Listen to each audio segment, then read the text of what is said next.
I'm Bob Headstrom. I'm from Scooterville, Minnesota in Minneapolis, and we're here today to talk about something that we really dread every year when it comes time to put the scooter away, and we've got to give it a nice place to be for about 4 to 5 months.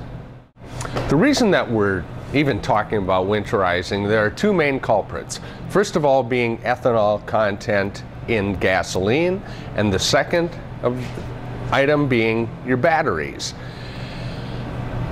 In our climate, in this part of the world, we are seeing about a 10% ethanol content in gas.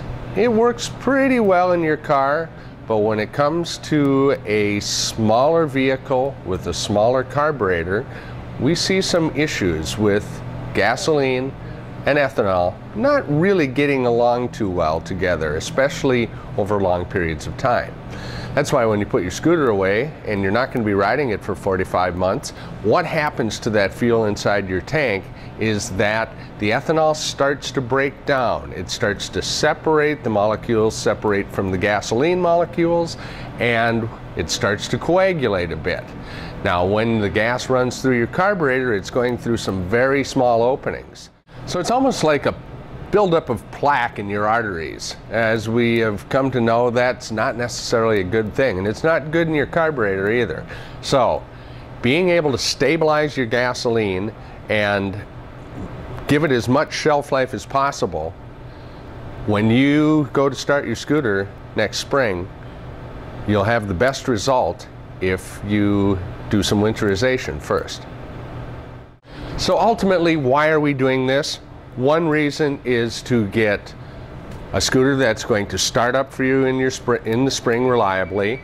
We are going to get a battery that you're going to get longer life out of. These little batteries, their cost range runs between about $45 and all the way up to about $120. And we have seen probably the highest price increases on any component in the scooter come on the battery side. We saw almost 50% growth in the retail price of a battery just this last season.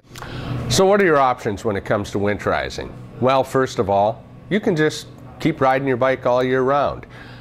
With the proper riding gear and the proper scooter accessories, you can stay relatively comfortable down to, about 20 degrees riding a scooter.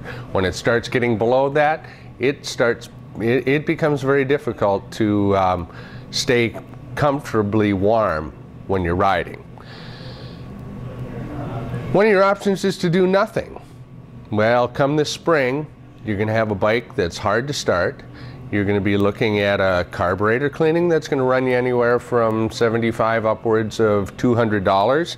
You're going to have the possibility of a battery replacement. That's going to run you somewhere in the $50 to $125 range. And in the worst case scenario, if the fuel in your tank and your gas tank has gotten so bad, you could be looking at the possibility of a $200 to $300 total fuel tank clean out or replacement. So what are the costs of winterizing your scooter? Well, they're relatively inexpensive compared to the alternatives. A bottle of Stable runs $4.95. It will treat about 10 gallons of gas, so you can winterize for about 4 or 5 years with that bottle of Stable. A battery tender goes for $35.95. Now this is going to give you probably a couple extra years on your battery if you use it when you're not using your scooter. It helps keep your battery memory strong by keeping your battery charge strong. A spark plug, these run, depending on your scooter, somewhere between $3.50 and about $8.50. And a lot of them fall right in between in that range. And then a scooter cover, you'll find these ranging in price from roughly $40 to $100, depending on which one it is. So the first step is to top up your fuel tank with some fresh gas. Preferably, if you can find a non-oxygenated premium that doesn't have any ethanol content, that's going to be the best option. Add your prescribed amount of stable, depending on the size of your fuel tank.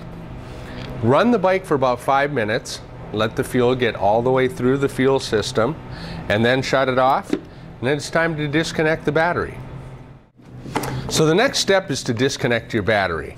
There's usually a cover, depending on which scooter you're riding, there's a cover over the battery which you need to remove. That'll expose the battery and its terminals. The first step is to disconnect the negative side of the terminal, so look for the little minus sign, or typically on the scooter the terminal, the cable will be black or sometimes green. Lefty-loosey, and remove the screw till it comes out. Put the screw right back in where it was, that way it won't get lost. Remove the positive side, same thing,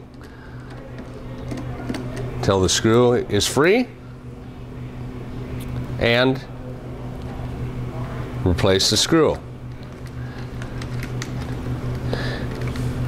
Get the terminals out of the way and pull the battery out. Now, they fit pretty tight, so you're going to have to get some leverage on it, but if you just reach, wiggle a little bit, and pull it straight up, out it comes.